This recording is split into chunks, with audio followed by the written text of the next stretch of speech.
Hello again now. Hello again. I think when Evan started talking about, pants being down at the bottom and white Zinfandel, we just lost it. We lost it all. It's really off the rails. It is off the rails. So sorry about that. Just like the people making out across the street right now. Oh, yeah. We are in Deep Ellum, and trust me on this. You never know what you're going to see down Free here. love. Free love and all. So we are at the grill here live from Cani Rosso in Deep Ellum. Hope that you are back with us once again. Apologize for the technical difficulties. So let's dive right into this conversation. Like I said, Evan, the Rangers, they were busy while you were gone. They didn't take any time off while you were out of town. I sent John Daniels a very nasty email. Did you really? And he would too. Evan would. And I know that it was all done with the idea of operating while I was gone. Taking advantage of you being gone. Yeah. He didn't respond to that email. He didn't? No. Actually, he did. He said, enjoy your vacation. Leave me alone. Okay, so let's start with the addition of Anthony Gallardo. Not Anthony Gallardo, Yovani Gallardo.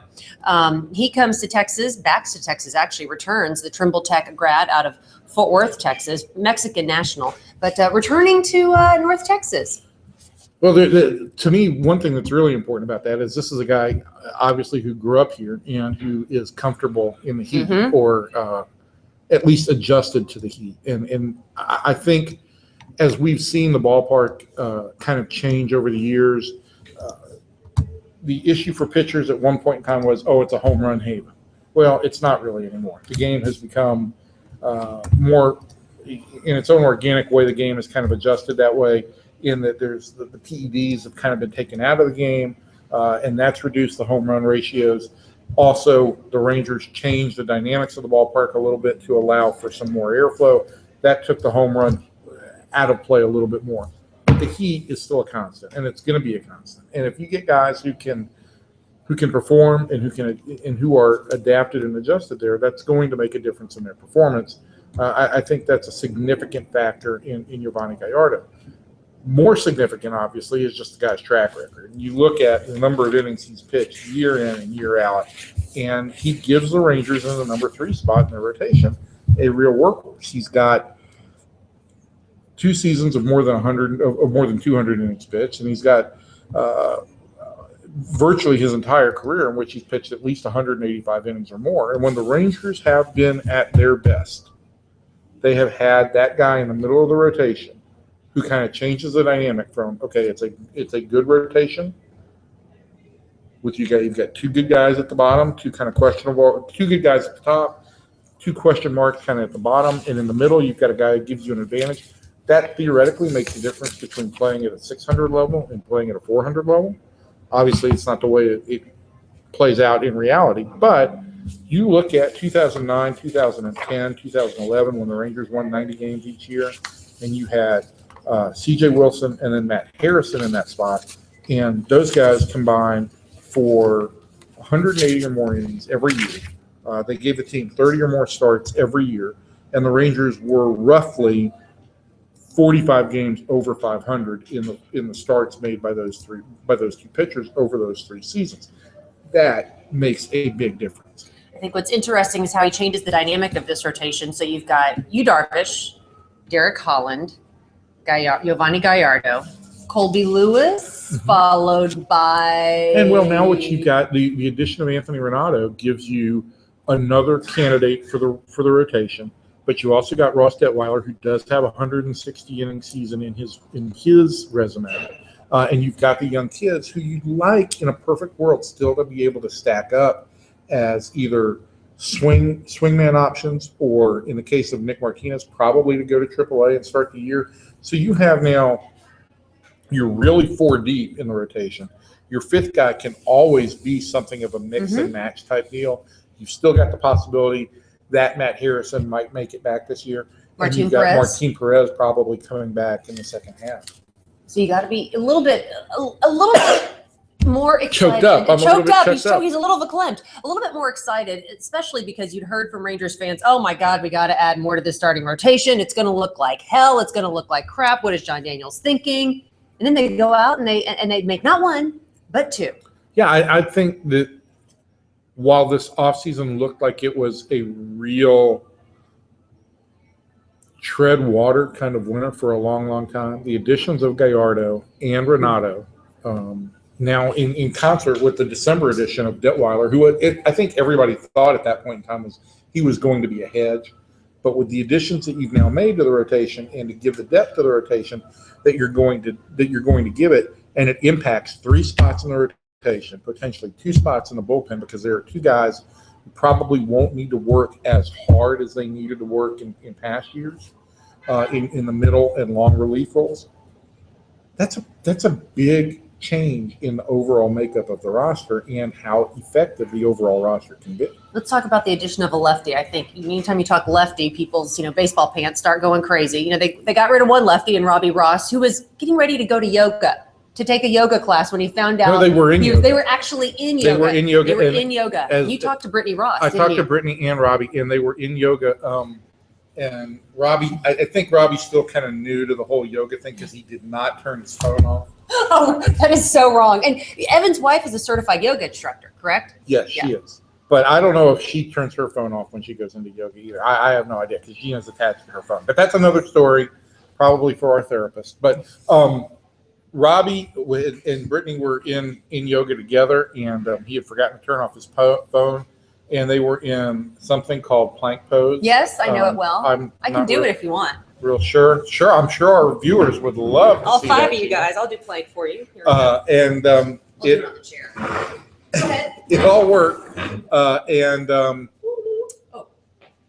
They learned of the trade and namaste. I guess I don't know what the overall outcome was, but Robbie did tell me, he did say that probably the best possible way to learn about a trade because you've got some inner peace at that moment. Sure, so exactly. It's one of those kind of Caddyshack moments, where on your deathbed you'll have that going for you. He might be ready to move on from Texas, given what he did last year. But let's focus on what's coming in. The guy from Boston, 7 starts in 2014. Can he be a player who is a solid contributor? Ranaudo's a young guy, and he's got a big arm, and he's got a lot of skill, and he is a guy who is more of a pedigreed starter than Robbie Ross is. Robbie, Anthony Ranaudo, we're referring to, obviously. I think Robbie had been a starter in the minor leagues, but the Rangers determined he probably fit better for them in the bullpen when they made the move to the bullpen and then moved him back to the rotation out of necessity. Ranaudo is a former first-round draft pick. Of the Rangers, yeah. Well, he was a lower draft pick of the Rangers coming out of high school. Then at LSU became a first-round pick of Boston. Made his debut last year. He's, as I said, he's got a great body for a pitcher. He's got a great build. But you look at the numbers that he put up last year, and certainly there are some areas that he's going to have to improve on. 10 home runs in 39 innings just, to me, is a real sign he left the ball up and over the plate way too much. You look at the walks, 16 walks in 39 innings, not terrible, not great, but it gives me the impression that this is a guy who is pitching from behind in the count a lot. That's another way you get into trouble. But here's a guy, he's 25 years old. He is on the cusp of being ready to pitch in the big leagues, whether he does it from opening day this year or not, or whether he is a guy that moves into the rotation midway through the season. It's a guy who's got a much higher upside right now than I think Robbie does. And I think fans will look at this and say, then why would Boston make the trade? Well, you look at what Boston did over the course of the winter, and they added a number of front line rotation caliber pitchers. And what they needed was some left-handed help in the bullpen.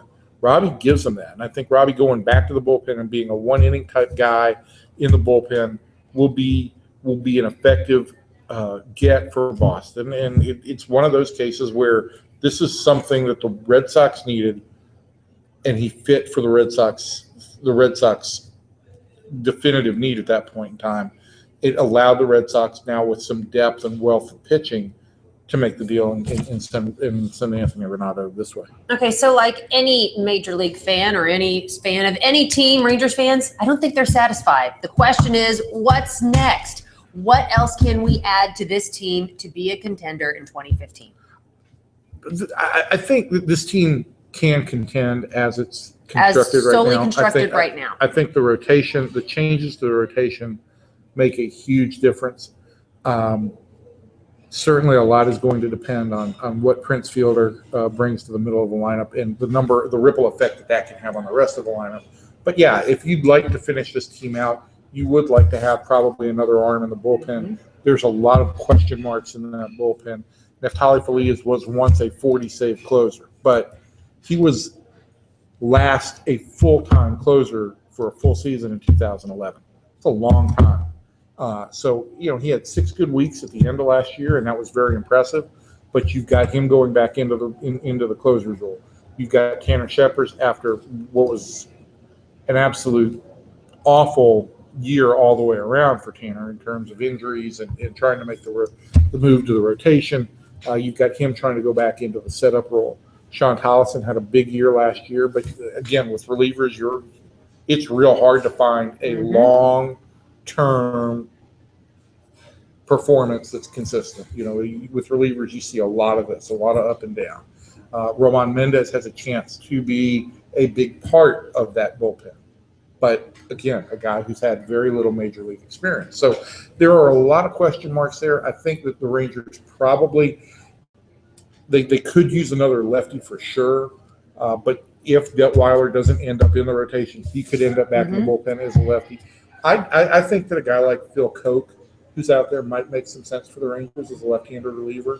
They've got, I think they can find a little bit more money to add another free agent, whether that is a reliever or the other area where you say, okay, could you improve this team would be, do you need another bat in the lineup?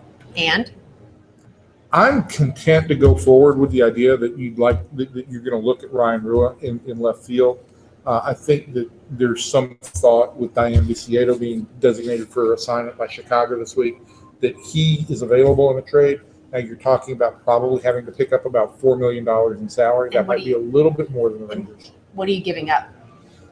That's a good question. But, remember when the Rangers got Alex Rios from the White Sox 2 years ago, they gave up Lurie Garcia, a utility infielder. So I don't know that now that the White Sox have designated him for assignment, I don't know that they've got a whole lot of leverage to make a deal.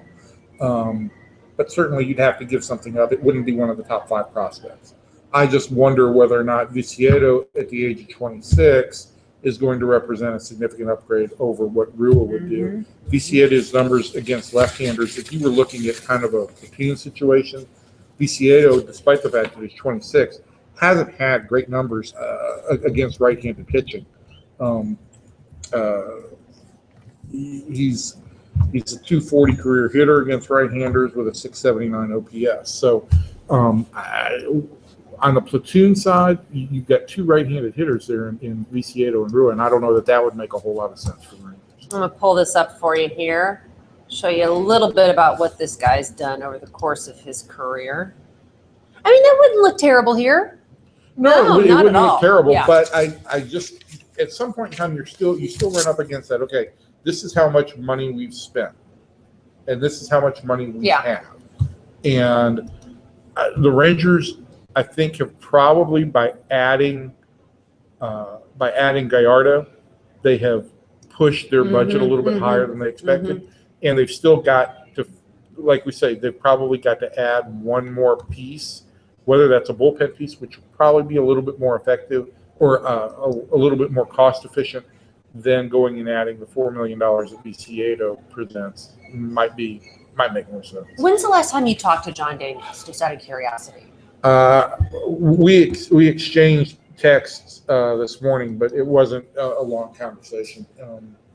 He was in a meeting, and then when he called me back, I was sitting down to lunch with my wife, and I asked him if, for the sake of my marriage, if I could give him a call back in a few minutes. He understands that. And then, so when I called him back, he was in a lunch meeting. So it's a little bit of a game of tag. But what sort of sense are you getting from him when you talk to him, candidly, as well as on the record, that he is confident in this team's ability going forward into 2015 in terms of what he's assembled, the guys that he has, the health of this team, knowing the fact that Shin-Soo Choo and Prince Fielder have so much pressure on them to perform given that they weren't even available last year?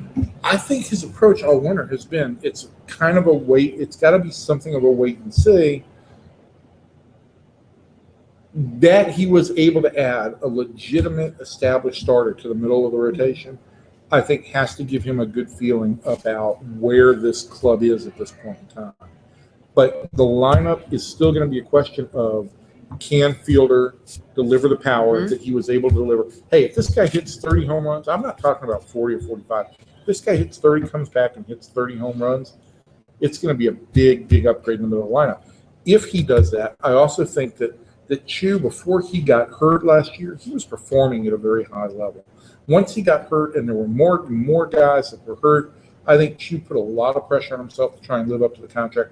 I think he can go back this year to being more of a this should not be viewed as the negative word, but I think he's more his skills as a 20 home run, 20 steal type guy. That's more complimentary type player. The on-base aspect of it all plays out if you've got somebody to drive him in, and if you've got a healthy Prince, and then you've got the push that's going to give Adrian in the middle of the lineup. All of a sudden now, if Chu gets on, he's going to have a lot of opportunities to score. Well, going back to Prince Fielder, we heard him prior to the Rangers off-season banquet. He says, I can play pickup right now. He feels like he's in good shape, says he's ready to go. A little bit leaner than what we've seen, a smidge. He's a big guy. He's always going to be big, and people are always going to gravitate towards that. Yeah. But, hey, I spent 6.5 hours with him this week, and I went through 2 of the 4 workouts he does on a daily basis. One of which is an hour-long boxing workout, and it's full cardio. That's exhaustive. It's not now. Again, he's not sparring. He's not getting punched. Is he doing Taibo but which is a great workout too? He's with an MMA instructor, and he's throwing punches and dancing and floating like a bee and all of that. And he's doing Pilates after that. In the mornings, he's doing cardio and weightlifting.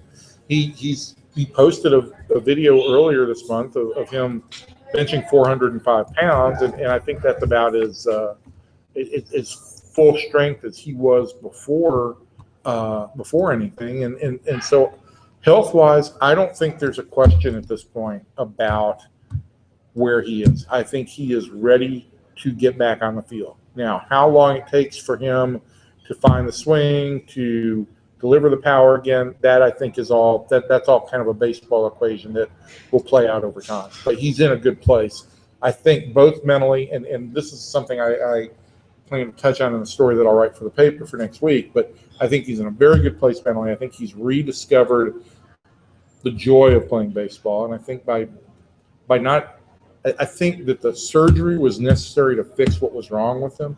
I think the time off from the game after playing every day for 7 years helped him remember how much he enjoys playing the game. Does he have a sense of, or does he feel any sense of, this team is expecting so much from me? This Ranger fan base is expecting so much from me. Does that affect him at all? He's so guarded. I don't think he would ever say that. And I also think that he's come to a place in his life where he's going to do what he can do.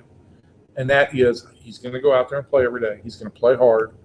And that's basically all he can. I think that's one of the realizations he's made, is that's all he can do. And it's gonna, if his swing is functional, it's gonna be enough. It really will be. I think that we will see a healthy and productive fielder. Again, is it going to be 25 home runs? Is it going to be 40? I don't know. Does he like being, for a shorter period of time, as we did get to see him active, does he enjoy being here? What sort of sense do you get in regards to that? I think that Prince's feeling, again, is, and this is something that I think he alluded to last year after the trade. I'm not sure he was crazy about the whole free agency process in the first part, because all he heard during free agency was, despite the fact that what we heard publicly was, despite the fact that this is the guy who led Major League Baseball in games played for 7 years, there were questions about his durability, because people looked at the body and said, oh, the body's going to break down. And he's like, wait, hey, look at my history here. Look what I've done for you. I don't get hurt. Here's my resume. Yeah. And so I think that he has, again, tuned out to some extent the whole idea of, am I happy in Texas? Am I happy in Detroit? Am I happy with what ex-sportscaster or sports writer is saying about me? Here's the deal. I'm happy on the field, and I'm happy at home with my wife and kids. And that's going to be the extent of it for him. That's very much the professional approach. And I think this is what a lot of people have a hard time reconciling, is that it's a job. It really is, at the end of the day, a job, and it's not this passion project for a lot of these players. It's a job for him. This is another place where I think he got bruised, was after the World Series with Detroit. He had his kids up there on the podium with him and was asked about things, and he basically said, it hurts to lose, but I got to be a man. I got to take my kids to school. And it was perceived, the way that the comments came out was perceived by some in Detroit and some, I guess, in the national media that he didn't care. I don't think that's the case. I think it's a case of a father basically trying to say, this is what's important. Yeah, that's very Tony Romo-esque. Remember after Tony Romo said, hey, we lose in the playoffs, that's the worst thing that ever happens to me. And I know for fans that passion is what drives them, but I want to know how many fans are passionate about their job that it's going to impact in a negative way. Their lives at home. These are all athletes. They work hard.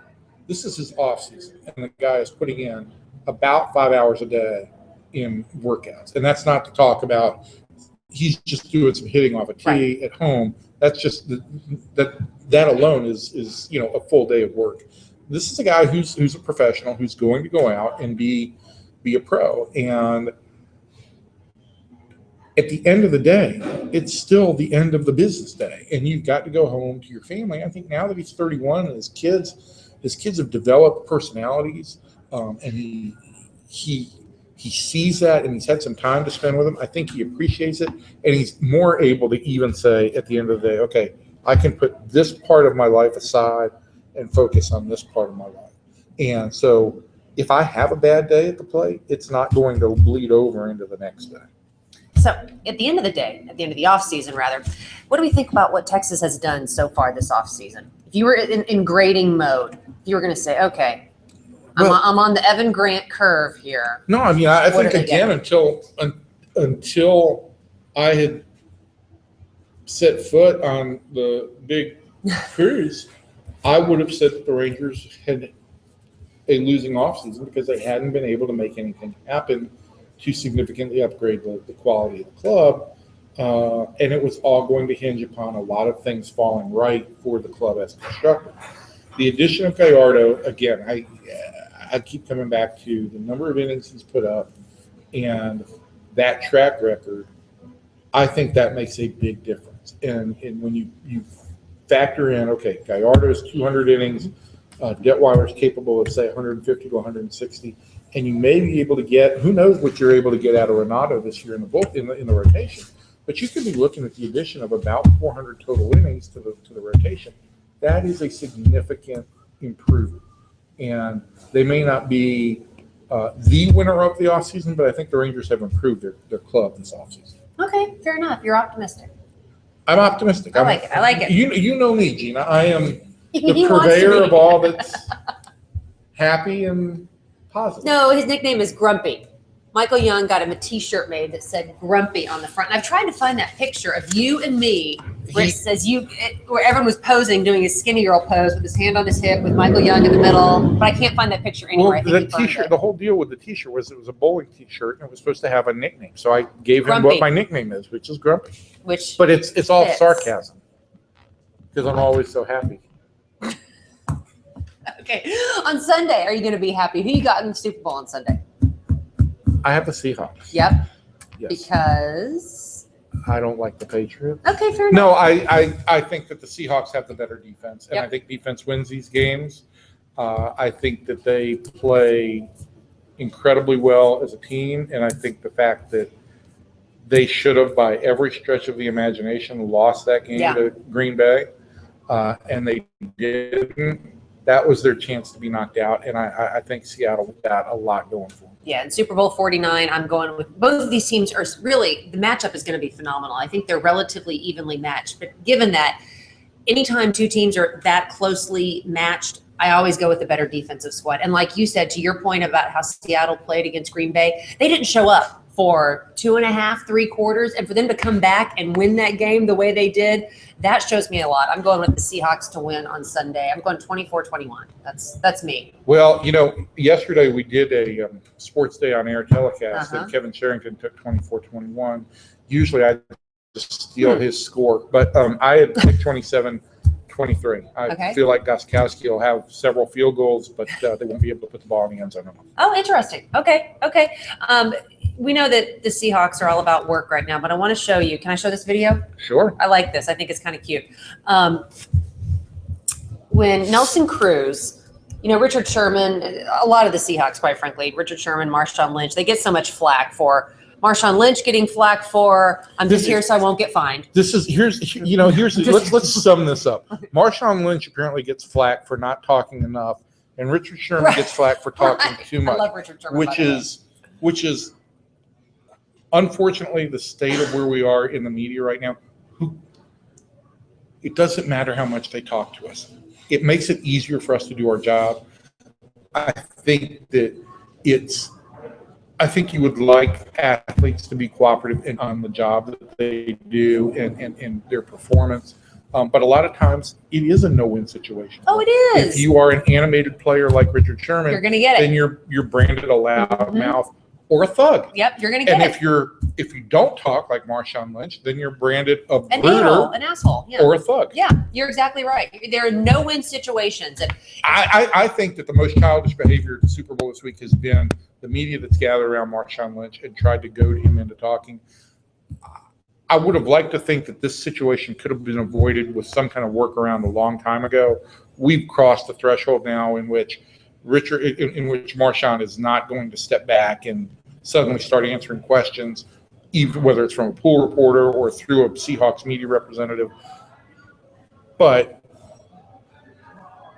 I think anybody who's gone to the seat, we have established that this is a man who does not like to talk, does not like to be interviewed, does not have anything to say. But at the same time, we all have aspects of our job that we don't like to do, don't we? Sure.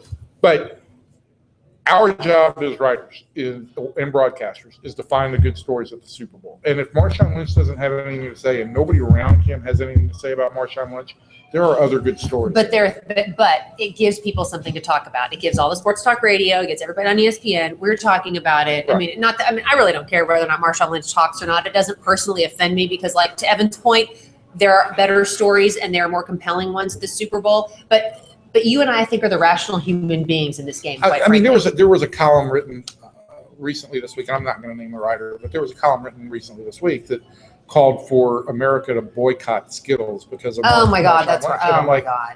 You need to get over yourself. And the fact of the matter is, the fact that we in the media have to probably understand that probably 85 to 90% of the American public probably sides with Marshawn Lynch in this whole deal. So whatever stance the media is taking on this, they're on the wrong side. Move on. Go and talk to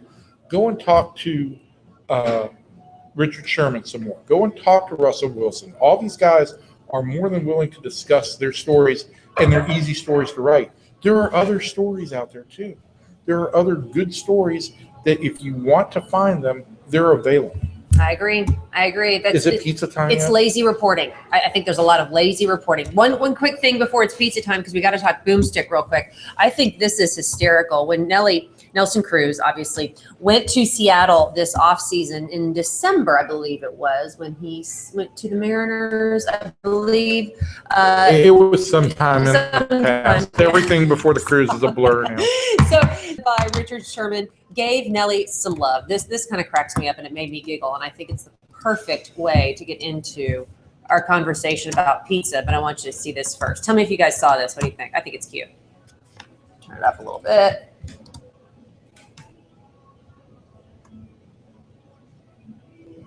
Would like to be the first to welcome the Boomstick to Seattle. Here he is, the newest member of your Seattle Mariners, number 23, Nelson Cruz. Okay, that wasn't that fabulous, but it was kind of cute, I thought. No, it wasn't. But here's I think in Seattle, I think there's a really strong relationship between the Seahawks and the Mariners. There is. At least from what I can see. And I know I've had a chance to talk a little bit with John Ryan, the punter there, and he's a Seahawk. He's a Seattle Mariners season ticket holder. He's a big baseball fan. He is at the games. Obviously, Russell Wilson likes his baseball. There is a real kind of synergy between those two teams. It's an organic synergy. We're not talking about marketing and ticket here sales. In North Texas. We are talking about all the teams. We don't. I think. I mean, I You know what? I think the Mavericks are the best at that. They are. They're the ones who made the video for the Cowboys in the playoffs. You don't see a lot of that reaching out. I mean, the Cowboys tweeted something nasty about the Dallas Stars. You know, the Mavericks had some fun at the Cowboys' expense. Darryl Armstrong, former Mavericks guard, took the microphone before a Mavs game years ago after the Cowboys lost to the Redskins. He goes, "How about them Redskins?" But then Avery Johnson, the then head coach of the Mavericks, comes out and says, "We're going to make a hefty donation to the Gene and Jerry Jones Fund." There's some good-natured goading, but not a lot of organic. There's not that same synergy. thing. And I think a lot of it all stems from the fact that for 30 years, the Cowboys were the only real story in town. And so there's a level of jealousy that every organization has kind of inherently picked up.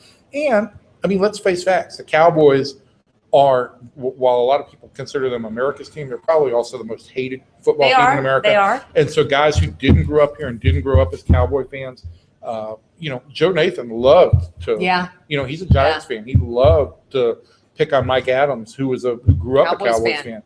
He had season tickets, didn't he? Didn't Mike Adams? I believe Mike Adams had season did tickets. have season tickets. Yeah. And I will say this though, when the Cowboys beat the Giants, Joe Nathan did show up in a Tony Romo jersey and helmet. And looked like Tony Romo too. He looked a lot like him. Well, he's a little taller, a little leaner, but he looked like him in that uniform.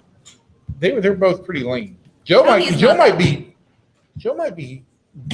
Tony is shorter and a little bit puffier. Trust me on this. Mark that. She called Tony Romo fat. This is puffy. I mean, I'm puffy. on that note, it's pizza time. Jay, we'd love to have you for some pizza. Look at you with the Bucky shirt. I love it. Jay Jerrier, the Grand Poobah here at Cani Rosso. Oh, man. Bringing over the pizza. Speaking of puffy. I love it. I love it. Come on in here. Oh, my gosh. What are you bringing us? Let me get you a chair here. Come on in. What do we got here? Take center stage. Yeah. Wow. Let's put you in the middle. Put you in the middle. I have I'm not built for the camera. No, it's okay. We're going to Listen, zoom it out here. I'm setting the bar low on photo. I'm being I need to do more shows with you. Exactly. It's good. Hello. How are you? Thanks for joining us. Ah, Two thanks for puffy having guys me. on pizza. That's the That's next right. podcast. I know. That's That right. is a podcast. I like that. Are you signing up for that? No, No. I'm kidding. Puffy guys on pizza. I have no time for anything. No, that's because you're expanding, you're growing, you're getting ready to celebrate your fourth Expanding anniversary the here in restaurant. Deep We're Ellum. both Yeah, expanding. both expanding. We're all expanding in My every clothes direction. keep shrinking. Yeah. I don't get it. No, you're growing the restaurant, growing We the are franchise. Where are you heading? We just signed our lease for Carrollton, which will hopefully be open by the summer. And it's going to be right off the downtown square. We found a really cool old bike shop, and the mayor's a really good guy up there. I knew I liked him when I saw his avatar on Twitter with Mayor Quimby from The Simpsons. So I said, all right, this guy knows what's Your up. kind of guy. politician. My kind of politician. So he's a good guy. He really wants to grow that downtown square. We're the kind of the first announcement. He's got some really cool restaurant deals in the works. So keep your eye on downtown Carrollton. And then we should have, I'd say in the next month or so, another big blockbuster announcement of a new location. Very Breaking nice. news here on the Oh, grill. I like that. I like that. Now Now I start, Nancy Nichols is going to be harassing me. She's Okay. like, Evan, where is it? that's all right. I'll be harassing her all the Exactly. time. That's true. Yeah. I just want it to be in Flower Mound, but that's all I'm going to say. Hey, you never know. Oh. That's what we call the tease in the TV world. That's And then right. you've got a big fourth anniversary party not on Valentine's Day, which is your anniversary. Yeah, but Valentine's February Day's the weekend. It's just too crazy to try to do anything on that. But on the 16th of Monday from 5 o'clock till we close, we're going to do dollar pizzas, which is what we do typically every one of our anniversaries. We do dollar pizzas from 5 to close, and we just ask people to try to keep it together and Do people take it? tip normally. They do, usually the servers do really well here in Deep Ellum because people say, hey, it's $1 pizza, and so they tip really well. Oh, that's good. Okay, that restores my faith in humanity, Jay. That's right. So, not all locations like it, but Deep Ellum has a very cool crowd. So, with the $1 pizzas, we're working on kind of a special beer. We're going to have a very limited number of collectible Cani Rosso glasses available to the first couple of customers, and we have a bunch of good comedy bits ready to roll out that night. That'll be we'll spring them on people that come in. You are both the king of comedy and king of pizza. Yeah. But that's what's great about Jay. He's also the king of bits, too. That's right. And I love a good bit. But this pizza is not a bit. And because this goes out all over the world, and people who can't get to North Texas or who didn't see that Diners, Drive-Ins, and Bad Hair Guy show, explain why your pizza was almost revolutionary when it came to town. It was a really big deal when you opened up 4 How years dare ago. somebody not know who I am? It's outrageous. We know who you We know who you are. are. I'm surprised that Gina doesn't know who Guy Fieri I is. know But who he is. To be fair, this is really kind of authentic Neapolitan pizzeria. But we weren't necessarily the first one in Dallas to kick off the artisan trend. I think, what inspired me to open Cani Rosso was Fireside Pies, the original one on Henderson, where I was like, wow, this is pizza like I had in Italy a million years ago. And so then it kind of went from there, where we really wanted to make an authentic Neapolitan pizza where we really, at least at the basic level, kind of adhere to the guidelines. We use a very complicated dough. We make our dough with imported flour from Italy. We proof it at 30 hours at room temperature, so it's never really refrigerated. So it's a really light, digestible dough. But then we put a bunch of tricked up toppings on it to kind of appeal to the American taste. I mean, we have a lot of traditional Neapolitan pizzas. Our ovens are built by a third-generation oven builder, a guy named Stefano Ferrara in Naples, Italy. He builds each one of our ovens personally. he builds them in Italy and ships them? Builds them in Italy. Takes about 30 days to build, 30 days to ship. And then that's the most stressful part of opening any restaurant, where, I'm totally puckered as they're like unloading these ovens off the trailer. I'm like, oh my God, please don't drop this. And it's always a disaster. It's always stressful. But so he builds all our ovens. They run at 900 degrees, fired only by Texas oak. We don't use any gas, any electric, no cutting corners. It's like good barbecue. Good pizza, you can't cut corners. I mean, you can, but you can make a crappy product. Same with barbecue. Yeah, you can steam the barbecue or hold it in plastic, but that's cutting corners, and it ultimately ends up making a crappy product. So we, try to really adhere to traditions. Our executive chef, Dino Santanicola, is born in Naples City Center. He's been making pizzas since he was 13, so over 25 years now. And so he kind of manages our whole process. We have really talented pizza makers that we've trained forever. Some of our guys started in the dish pit making pizza, dish pit here, Cani Rosso, and they're kind of now the top of the food chain in terms of the, kind of stud pizza makers. So Apex Pizza Maker. Apex Pizza Maker. And it's, it's a grind. This is a job not for the faint of heart. Yeah. We'll make 700 pizzas on a Saturday. So it's not like, you're pressing out frozen dough and running through a conveyor belt. This is heavy labor. But you need that dough. It's a workout. Well, yeah. Well, actually, with Neapolitan pizza, it's so soft that there's not a lot of throwing it up in the air. It's just, it kind of opens itself, but it's really difficult to work with. So you really have to want to do it right. But you came to this whole deal. I mean, not a lot of people know your story, but not everybody does. And you came to the whole deal of pizza making not by way of the restaurant industry. No. I was a generic guy in the next cubicle over for 21 years, or I had a lot of Dockers and a lot of polo shirts, and was just in generic sales job for a long time. And did you have TPS reports? I did have plenty of TPS reports. And then finally they got tired of me. I got tired of them. They kind of took me out back and shot me. And luckily I had a year severance. So I said, all right, well, what can we do that's more fun? Now my wife still has a generic corporate job, so she has good salary and benefits just in case this thing ever implodes. But I think we're at least kind of in case somebody drops the pizza oven. So something drops. But now we're over that hurdle. So so we started this up, and it was really about doing something that was really unique and something that was really cool and something that was different for this area. And there's a lot of people that hate this kind of pizza. As we do a lot of jokes with Yelp. We actually have some T-shirts that have some of like the most hateful things on Yelp, which some restaurants in San Francisco have done in the past, but we more did it just to be funny for this location. So do you have a love or hate relationship with Yelp? Oh, I don't care about both, I don't care about Yelp. I mean, I hardly ever look at it. When I first opened, I was like looking at it every day, and I was like stressed about everybody that said, oh, poor starving kids with big eyes were staring at it saying, oh, please let this work. And somebody on Yelp was saying that place is the worst. This guy should go under. That place sucks. I'll never go there again. It's all in my life's passion. Thanks for your feedback. Why you got to be so rough on people who want to bring their Pepsi in? I know. Yeah, that's right. That guy, if you read there was one guy that went nuts about. Yeah, pull back the curtain. There was a guy in Yelp that went on there and gave us a 1-star review because he wanted to bring a can of Diet Pepsi in. And normally we don't care, but we just were kind of joking around with the guy. But then he turned into like a real a-hole. So then we started breaking his balls a little more. And then he said, well, I'm going to write a Yelp review. I can do it right on my phone. I said, go ahead, dude. And then it turns into more comedy for us. So the people that really poke us don't realize they're going to end up as a post and just, they're going to end up as a bit. More comedy for us. So we have some good ones where somebody say, Cani Rosso, more like Cani Soso, or these guys need to get off their high horse and not God's gift to pizza. I mean, and anybody that has, most people hate me. I don't know why. Who hates you? Lots of people. I'm the sweetest guy ever. But, anybody that doesn't know us, they just think we're awful. And I would say 95% of the stuff we do on social media is a joke. Right. We're totally just kidding with everybody. But there's some people that get super, super mad, which is funny. And especially when they start going and they start getting madder and madder and we keep poking, just because it really drives a lot of traffic. And so, what would happen if I ordered this pizza and asked for some ranch dressing with it? Well, if you have $1,000, you provide the $5,000. I'll give you that expired dressing or expired bottle of ranch. You've got to go into the whole ranch thing, but let me just say this. On a personal note, I'm very much about getting the scourge of ranch dressing out of America's restaurant industry. I think all our kids have grown up eating nothing but ranch dressing on everything. Well, it makes vegetables easy to go down when you're little, I guess. I suppose. Yeah. None of us are little anymore. No. But I've got a 3-year-old. I fight that battle. We try and go with hummus because I think ranch is the devil. Well, that's because you're such a foodie.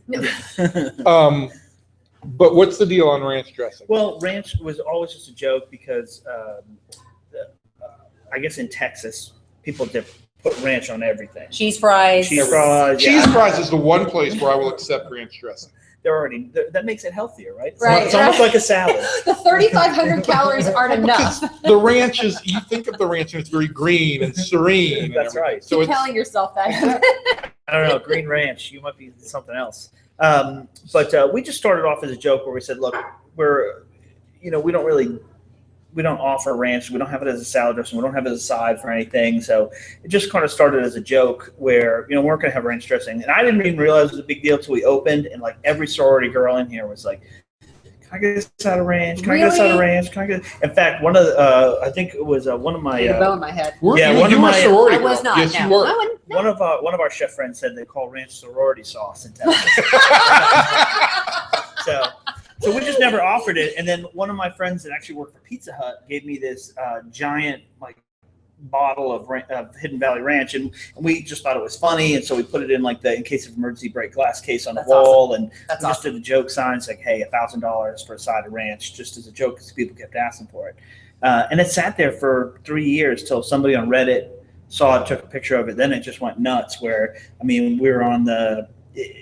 People from the UK were calling about it, and so now we're internationally famous. Of course you are. And then they talked about it on the Regis and Kathy Lee, although I guess it's Strahan now. Strahan, Michael and Kathy. Yeah. Or no, Michael and Kelly. Yeah. And Michael. So they talked about it on that. We were on all kinds of newscasts in Atlanta and Oklahoma City. It's funny. But I'm glad it died down. It was really intense when something goes viral like that, and they're like, holy crap, this is just really, and trying to explain to people that it's a joke. That's really where a lot of people really hate it. How dare he tell us what we can put on our pizza? This is America, damn it.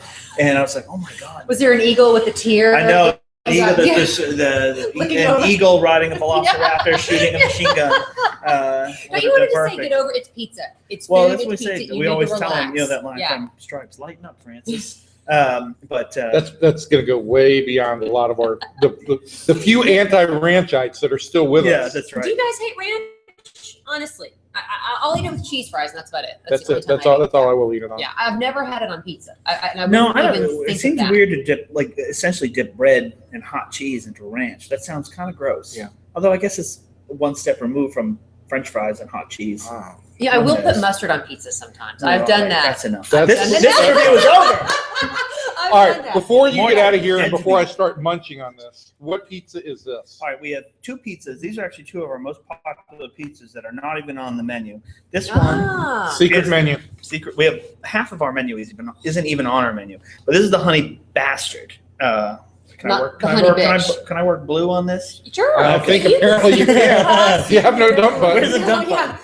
Is there a honey bitch too? If there's a bastard. Sometimes there is, but this was the first one. So it's our fresh mozzarella that we make in house every day, and then it's hot sopressata, which is like pepperoni's sluttier, hotter cousin, and then we make a bacon marmalade, which is like a sweet and spicy bacon jam, and then we drizzle it with habanero honey. So we take local honey and we steep it slowly with habanero pepper, so it's like a spicy sweet honey. So this one's really good. Wow. I'm salivating. And there's green. What's the green? Is that basil? Vegetables. It's a basil, so Okay. they're Oh, healthy. and can I tell you, when you walk in here, you can smell the basil being chopped That's immediately when right. you walk Well, in actually, that door. we have a huge plot in the Deep Ellum Urban Garden, so most of our basil in season comes from a block away. Okay, So that's we what you grow, smell. we grow basil, arugula, jalapeno peppers, chili peppers. We're growing some kale. If Now, Teresa kale Gubbins going is listening, we're growing kale. Is kale going to go on a pizza at some point? We'll brine it like in olive oil so it doesn't burn. Maybe put it with some bacon or some sausage or something. That'd be like that. good. Yeah, That'd it be is really good. Yeah. Yeah. Yeah, except for the fact that the people who are going to be eating the kale are all gluten free, and so Okay. therefore not eating the pizza. No, gluten-free people. Those, I can't even get into that. But. All right, what's our other So pie? this is 'Cause I'm this is the drooling last right one. now. This is our dessert pizza. This is the Ladybird. It's named after the recent dog that I just adopted, Oh. and it is. Smells delicious. by We the make way. a vanilla bean mascarpone cheese, which is like Italian cream cheese, and we put that as the base. Then we cook it in the oven. Then when it comes out, we drizzle Nutella and cookie butter from Trader Joe's on Seriously, it. the speculoos cookie butter. Speculoos cookie Oh butter. my Then we crumble speculoos cookies on top of it and hit it with a little powdered sugar. That is all going right on my ass. You So, understand? That's why I'm a little puffy. I'm not gonna lie, feeling a little bloated.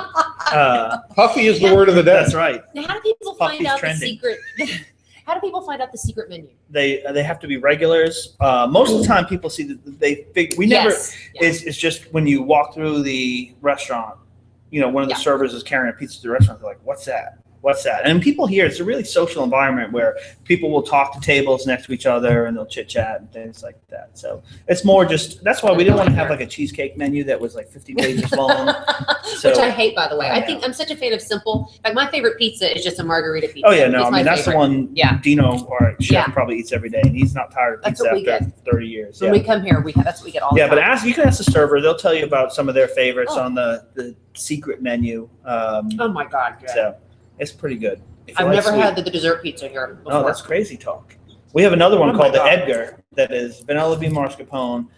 Right Mm. before it's finished, we throw a handful of marshmallows on it, toast the marshmallows in the oven. Then when it comes out, we put Nutella and powdered sugar on it. So that's another good one. Wow. Who comes up? Is it Dean that comes up with these? No, it's a little bit of everybody. I came up with this one. Our head pizza guy in Deep Ellum, Edgar, Wow. came up with the Edgar. Dino comes up with a Why bunch of the would more that? That's traditional weird. ones. That he would. His name would be Edgar, and he developed pizza named Oh, Edgar. stop. Well, we don't know what the name would be. So he just said, we'll call it the Edgar. Ah, There you go. That's how it works. All over myself. That's all right. So on that note, I think that we've gone into a gluttonous, Food the coma. gluttonous portion of our show. I'm dealing with this all over my face. this is good stuff. Man. This is so good. This is my favorite pizza in Dallas. We love coming here. We live pretty close, and we'll come down here and get it to go and take it home. Like I said, I love the margarita pizza. I'm a simple girl. I like it simple, but And at home, the ranch is great. there is no ranch at home. There is, fortunately. Now, I do want to ask you though, as we're going to wrap up here in just a few minutes. It's almost impossible if you just have a regular old oven to get this kind Yeah, of you stuff can't- you at can't- home. you can't- get this. You can't make this kind of pizza at home. Although one of my guys insists that he made, there's a product called baking steel, and he insists that Oh if you my. use baking steel under the broiler, it can duplicate this. He's a liar. It's really hard to do this at home. The best way to cook pizza at home is do kind of what we call a grandma pizza, which is what we make over at Zoli's, where it's a really wet hydrated dough that you stretch and let it proof in a pan, and then you can bake it for like 10 or 15 minutes at 500 degrees in your home oven. Oil the bottom pan. It comes out perfect. It's like a square pizza. Do you need to use like a cookie sheet, a pizza? No, square, you can. pizza I mean, you can round? use and just as long as it has like a 1-inch rim on the side, just stretch the dough out, let it puff up, top a little seasoned sauce and cheese, and 10 minutes at 500 degrees, and it comes out pretty good. I'll make it. You'll blow your brains out if you try this at home. It's just, it always comes out dry and it never works. This is beautiful, and it's good. We cook these at 75 seconds at 900 degrees, so that's what the cheese doesn't burn and stays moist. And you do get. I mean, what people are going to find is every pizza is going to come out a little bit differently, with kind of a crisp on the outside and a little bit softer on the interior of the pizza. We call it tip sag. Is this the tip sag? That is the tip sag. So the outside will be crisp, the inside will be kind of gooey and a little floppy, but see, a little tip sag. But you know what? The result is freaking awesome. Go. Just eat the damn pizza. Just eat the damn pizza. And on that note, that's what we're gonna do. Thank you, Jay, right, guys, for hosting us in. today. Thank you guys for watching us on the grill. Remember, you can always get in touch with us. Mouthful, excuse me. At the Gina Miller, at Cani Rosso on Twitter. Are you personally on Twitter at Jerrier? No, just at Cani Rosso is me. Yeah, that's true. Yeah. He does his own social media. Well, we hired a guy to help bring more comedy, but I do still a lot of it. They weren't you. Since about December, I have a guy that's been helping me out. He was the one that put together the sign video that we did for Zoli's. Okay. I mean, that went nuts. That went on all the way up to Ad Week, which is pretty fun. Okay, yeah. But no, they've got a great social media. I mean, you guys are really one of the best restaurants. Jay in terms of in a very heated and hot race, Yeah. Jay beat me out as best tweeter in Dallas. I know. I know. I think that's legit.